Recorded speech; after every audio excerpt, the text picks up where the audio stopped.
It was 3 days ago when I first saw him. I had been working late and I arrived at my apartment building just after midnight. I was exhausted but happy to finally be home. It was quiet, and I made it up to the 3rd floor without seeing anyone. But when the elevator doors creaked open, I noticed a hunched shape at the end of the hall, just past 308. At first, I thought it was one of the maintenance guys. The light above them flickered, so it took a few seconds for my eyes to make sense of the silhouette. They stood in front of old Mrs. Danvers' apartment, or rather, they were pressed up against her door, one hand braced on the doorframe and the other curled into a fist. I cleared my throat as I walked, and the person didn't move. They just stood there, facing her door and oblivious to my arrival.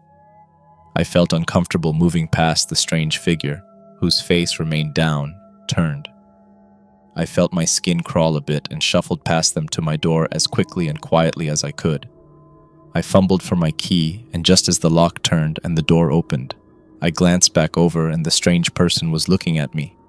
There was something wrong with their eyes, like they were too wide for the size of the head. The color was off as well. They were a shade of gray I had never seen in a person. The skin below each eye seemed pulled too tight, as if this person had been awake for days. When their gaze met mine, I thought for a heartbeat that they might ask for help. There was a raw, wincing need in that stare. Instead, their lips peeled back in a way that wasn't quite right. I quickly stepped inside and closed and locked the door. I let out a breath and tried to calm down. I threw the deadbolt on the door for good measure, and the reassurance of the heavy bolt let me relax a bit. I did not know why, but something about that person felt off. They were not doing anything threatening, but the way they stood there outside my neighbor's door, and the way they looked at me when I entered my own was disturbing. Almost an hour passed, and I was too wired to sleep. I sat on my couch watching some TV to try and relax. After a while, I was finally feeling sleepy and went to my bedroom. I woke up after only an hour to a sound through the wall. It was a voice, thin and papery, like it was being pressed through several layers and still managing to make it to me. It was Mrs. Danvers' unit, I realized. The other side of my wall should have been silent at that hour, since the old woman's sleep pattern was like clockwork. I pressed my ear to the drywall. It was hard to tell if it was her or not. At first, there was just a shushing sound and a low, wet whimper. Then a strange voice spoke. "He is there," it rasped, and it was followed by a rhythmic scratching, a back-and-forth sound as if someone was using their fingernail to saw slowly at the wall. I jerked back, heart stuttering, and waited. The silence that followed was heavy. I stared at the dividing wall, half expecting to see it pulse or bulge, and finally retreated to the living room with a blanket and my phone. I didn't know why, but I felt a discomforting notion that the voices were talking about me. I crept closer to my door, and on a hunch, I decided to look outside. When I summoned the courage to look out the peephole, I nearly fell back and let loose a scream. It was that man's face. He was looking directly at my door, just staring motionless and unblinking. I heard a low mumble and realized he was saying something, just under his breath while barely moving his lips at all. "He is there. He is there. He is there." The sight of the murmuring, deranged-looking man was disturbing. I forced myself to breathe and try and calm down. The deadbolt was secure. I was safe. I pressed my palm against the door and called out, my voice cracking on the first attempt. "Listen," I said, checking my phone's glow. "It's 2:35 in the morning. I can see you standing there. I'm giving you 30 seconds to leave before I call the police. This is private property. Do you even live here?" The man's face didn't move, but the chant grew louder, the words threading through the door and setting my teeth on edge. I waited, but he didn't answer, didn't even blink, just kept repeating, "He is there, he is there, he is there," as though the words themselves were enough to conjure something behind me, in the dark of the entryway. Finally, I had had enough. I called 911 and reported a trespasser, and fortunately, despite the late hour, someone answered promptly and I explained the situation. They said they would send someone right over. Once I got back to the door to check, The disturbing figure had left. I don't know what I expected when the police arrived. Maybe a sudden burst of action, a show of force meant to put me at ease. Instead, I got a couple of tired-looking officers who asked if I had been drinking and if I was absolutely sure about what I'd seen. I pointed out the exact spot where the man had stood. I even did my best to imitate the unblinking stare and the strange cadence of his voice, which in retrospect made me feel ridiculous, like a child telling adults about the monster in the closet. They left, telling me that if something happened again to contact the apartment manager about security, but nothing illegal was happening for them to do anything about. I was upset and concerned over what had happened, but was just grateful that the man had left. I locked up again and went back to my room to try and get a few fitful hours of sleep before morning. I woke up the next day exhausted. When I left for work, I held my breath and half expected the weird man to be waiting in the hall again, but fortunately, it was empty. I went back downstairs and shuffled outside. I found myself feeling grateful to be out of the building for a while. It was a long day, but the monotony of my job helped calm my mind a bit. When I was returning home, I was dismayed to see police outside the building. When I reached the third floor, I saw 2 officers hunched in a soft conference with the building manager. Half the hallway was covered in police tape. Mrs. Danvers' door stood wide open, surrounded by a corona of shattered glass. My stomach dropped. I glanced at my own door and saw no sign of a break-in, yet that wasn't the consolation it should have been. I must have stood in the hall for a minute. The officers noticed me and drew me in. "You're a neighbor?" one asked. I nodded and gave my name. She wrote it down with the lethargy of someone who expected nothing new. "Last time you saw or heard from Mrs. Danvers?" she asked. My mind replayed the shushing and scratching, the creeping sounds from the other side of my wall. "Not very recently, though last night," I said. "After midnight, I thought someone was at her door." I stopped, unsure if I should mention the voice I thought I heard through the wall. My anxiety grew and I felt guilty. I should have helped her, not just hide in my apartment. The officer nodded and continued. "Her nephew found her this morning. Looks like a break-in, but there's nothing much missing. No forced entry. Whoever did it left the locks in place behind them." The officer gestured at the splintered frame, now haphazardly propped up with yellow tape. "Did you see or hear anything else? Anyone strange hanging around?" I hesitated, sweat prickling in my palms. "There was someone, a man. I saw him late last night, maybe at around 2 or 3. I swallowed. He was just standing there. I called you guys, but by the time police got here, he was gone." The other cop, a heavy-set guy with tired eyes, looked up from his notepad. "And you get a good look at him? Height, hair, clothes?" I started to describe the face, but the words tripped on each other. Gray eyes, those 2 tight features, a mouth that had smiled without really moving. I lapsed into silence after only a sentence or 2. The cop's eyebrows inched upward, just barely. "You think he lives here?" "I've never seen him before," I admitted. "Not once, and I've been here nearly 2 years. He wrote down some notes. "Well, if you see him again, don't open the door, okay? Call us right away, and talk to your landlord if there's anything else you need," the woman said. "Stay safe." I nodded, and the word safe lingered in my head. I squeezed past the cluster of uniforms into my apartment. I locked the door behind me, then I locked it again, as if the second click of metal would somehow double the protection. I thought of Mrs. Danvers' door, no forced entry, like whoever had come for her didn't need to force anything. I pictured the precise, careful way that man's hand hovered over the door, how easily he could have slid inside. I called my friend Seth to see if I could crash at his place that night, since this whole situation was making me feel nervous. But he was out of town on an impromptu vacation, and I did not have anyone else nearby I could stay with. I decided to buy a ring cam for my door and monitor it for any sign of that creepy guy. Once it was done, I caught myself staring at the live feed every 20 minutes. Each check felt both paranoid and necessary, That night, I made an effort at normalcy. I reheated dinner and watched some TV. I ignored the pressure in my chest until it went away, or at least until I convinced myself it had. When I finally crawled into bed, it was with the lights on. My phone rested within arm's reach, the camera feed open in the corner of the screen, the blue glow painting the ceiling in restless waves. I was restless, and my mind kept moving from one paranoid fantasy to the next. At 2:09 a.m., my phone buzzed. It was a motion notification from the camera in the hallway.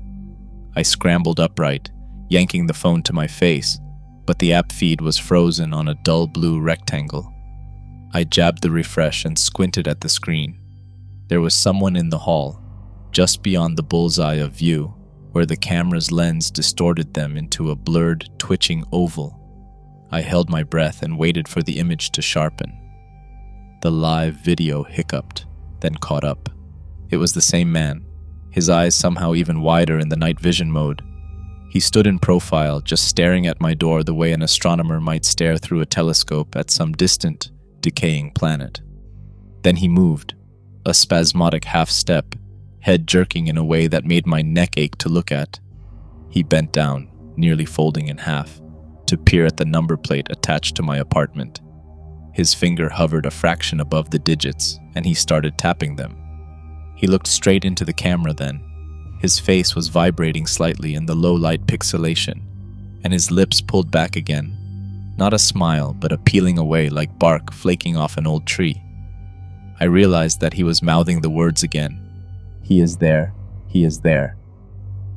My muscles locked in place, a cold paralysis seizing my limbs as I stared at the screen. The dread pooling in my gut felt heavier than before, weighed down by the certainty that this man had something to do with the splintered door across the hall and whatever had happened to Mrs. Danvers behind it. My fear broke just long enough to come to my senses and call the police again. The dispatcher answered, and I rattled off my address between tight breaths. I'd like to think I sounded rational, but I could barely string thoughts together. All I could do was insist, over and over, that the man was back, and he was just standing there. I watched the screen while I spoke, ready to describe everything. His build, the color of his coat, any detail I could scavenge from the camera's stuttering stream. The dispatcher promised help, and when I hung up, I still felt a surge of anxiety. The time between the call and the arrival of the officers dragged on. I waited, cross-legged in the middle of my kitchen, phone in one hand and the largest knife I owned in the other. Each time I refreshed the ring feed, I saw the man return, peering in, growing bolder, as if my repeated calls for help were only invitations. Every few minutes, the pale gap of his face would drift across the camera's periphery, closer each time, lips mouthing the phrase, "He is there." I gripped the knife tighter when I heard the handle to the door rattling, like he was trying it to see if it was unlocked. When the police finally arrived, I wouldn't have known it except for the distorted blue flash that briefly splashed against the corridor wall, brilliant and spectral through the peephole. The man outside my door recoiled from the light, or maybe just melted away, because one moment he was there and the next he seemed to have evaporated. I pressed my eye to the glass and watched as two officers, different from last night, swept down the hallway. One stopped in front of my door and gently knocked. I unlocked the door and let them in, the bright LED beams scanning every corner of my single-bedroom apartment, as though a murderer might lunge from behind my laundry basket. Despite what had happened to Mrs. Danvers, the officers barely spent 5 minutes sweeping my apartment before they exchanged that look, the one that said I was just another paranoid tenant with an overactive imagination. My pulse hammered in my throat as I begged them to check again, to look harder, but their reassurances felt like nails in my coffin. "We'll patrol the area," one said, hand already on his holster, eager to leave. The door closed behind them with a sound like a death sentence, and I was alone again with whatever had been watching me through the camera. As soon as the door shut, I jammed the deadbolt home again and slumped against the door, suddenly so tired it felt like my bones had turned to jelly. I left the kitchen light on and slept upright on the couch, Phone on knee, knife against thigh. I managed to force myself to get some sleep, but my mind lingered on the figure haunting my doorstep. The next night, the whole terrible process was repeated, with a slight change. I got home, on edge, but no one was there. I rushed inside, and sure enough, after trying to sleep for a while, my phone buzzed. On the screen, haloed in the glitchy blue night vision, was the man's face inches from the peephole, teeth showing in a way that wasn't a smile or a snarl, but a slow, deliberate baring. His lips trembled as he whispered, "He is there. He is there. He is there." I heard the sound of paper sliding under my door. I froze. It took a full minute before I finally crawled across the room and knelt at the entrance, unwilling to expose so much as a knuckle to the air beyond the threshold. The paper was no thicker than a receipt, folded twice and pinched at the edge where it had been pushed beneath the frame. I used the tip of the knife to drag it closer, then flicked it open with the least possible movement. There was writing on it, shaky and cramped, the sort of print you'd expect from a hand not used to holding a pen. "He is there, he is waiting for you." That was it. It was just the same warning repeated and repackaged in a new, more permanent form, as if the words themselves had more power now that I could see them. I checked the camera again, but to my surprise, he left before I could call for help again. I spent the rest of the night on the floor, knife in one hand, the note in the other. At around 4 in the morning, my phone died, the screen flickering dark. I stayed there, awake, and counted the heartbeats. At some point, I must have dozed off because the next thing I knew, I saw daylight leaking through the window. I checked my watch and saw it was almost noon. My jaw ached from clenching it, and my phone, when I plugged it in, refused to take a charge. The screen stubbornly insisted on 0%. I checked the hallway camera from my laptop, out of paranoia, and there was nothing. I stayed home from work since I did not feel like risking going outside. I slept again for a few hours, but when darkness fell, I was anxious again. I stayed up late, and when the time passed 2:30 a.m., and I had received no alarms, I relaxed and thought I might be all right for the night. But at 3:35 a.m., I woke with a start. I heard that disturbing scratching, but no motion alarm. I looked to my phone and it was dead. I checked my laptop, and when I booted it up, it threw sparks into the air, and I saw to my horror a knife had been stabbed through the top of it. I shot to my feet and nearly tripped. I scrambled for the light, but when I went to turn them on, the switch failed. I tried to control my terrified breathing in the dark room. I fumbled through my drawers and found an old flashlight I kept for emergencies, and mercifully the batteries were still good. I shined the light around my bedroom in a panic. There was nothing at first, but I held my hand over my mouth to suppress the gasp as I saw a message scrawled across my wall in red paint that read, "I am here." I wanted to scream, but I had the sense that making noise would only trigger something far worse. I carefully pulled the knife out of my laptop and gripped it so hard my knuckles turned white. I cautiously stepped toward the door, shining the light all around, looking for any sign of an intruder. The cold from the tiles seeped through my bare feet, and I realized I was shivering hard enough to rattle my teeth. I kept scanning the room for any sign of movement. I tried to slow my breathing and take stock. If something had gotten in, it would be in there with me, but I saw nothing.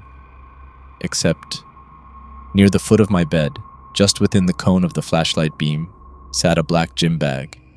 It definitely hadn't been there when I went to sleep. Every muscle in my back locked up until my whole body buzzed with pins and needles. I circled it, knife drawn, as though half expecting some animal to leap out at me. The zipper was open. Inside, I caught a jumble of thick twisted cord and brownish cotton rags, knotted around objects I could not identify. I forced myself to open the mouth of the bag wider. The first thing I saw was a length of thick rope. Under that, a battered roll of duct tape, the edges chewed and frayed down to the cardboard ring. The bottom held 2 stubby white candles, already half burned, and an unmarked pill bottle filled with strange, unidentified black pills. At the very bottom, glinting in the light, a set of tools that should have belonged to an emergency dentist or a mechanic. Tiny pliers, scalpel, box cutter, something like a sharpened file. I saw a slight tingle of red of some of the sharper implements and recoiled. I backed up and tripped over something. I bumped hard into the dresser and the sound shook the floor. My hand moved to cover my mouth and still, and listened in terrible anticipation. I thought about running. I thought about the window.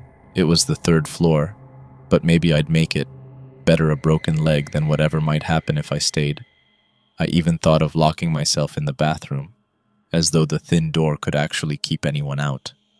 But I just stood there in the musty dark, clutching the knife and the flashlight, building a fantasy in my head, where I would see the intruder coming and have time to stab or scream or do anything but freeze.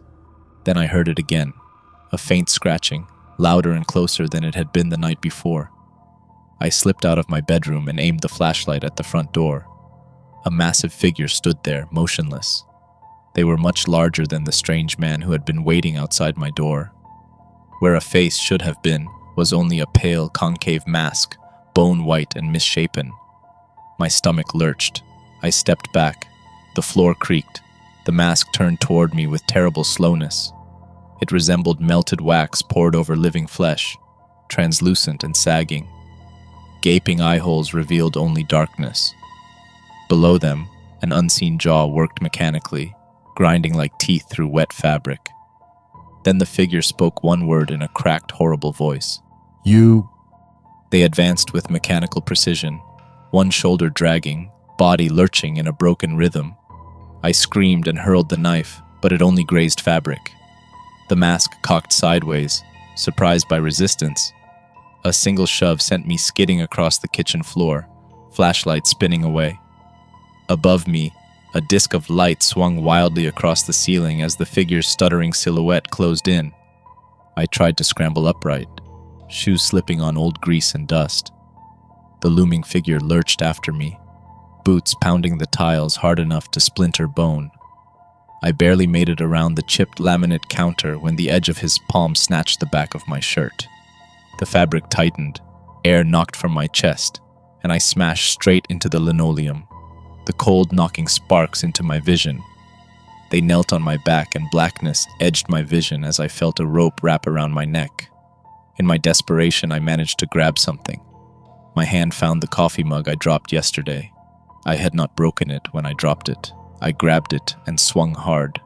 Connecting with the head of my attacker, they reeled back and I lunged for the door, unlocked it, and stumbled into the hallway where the old man stood waiting.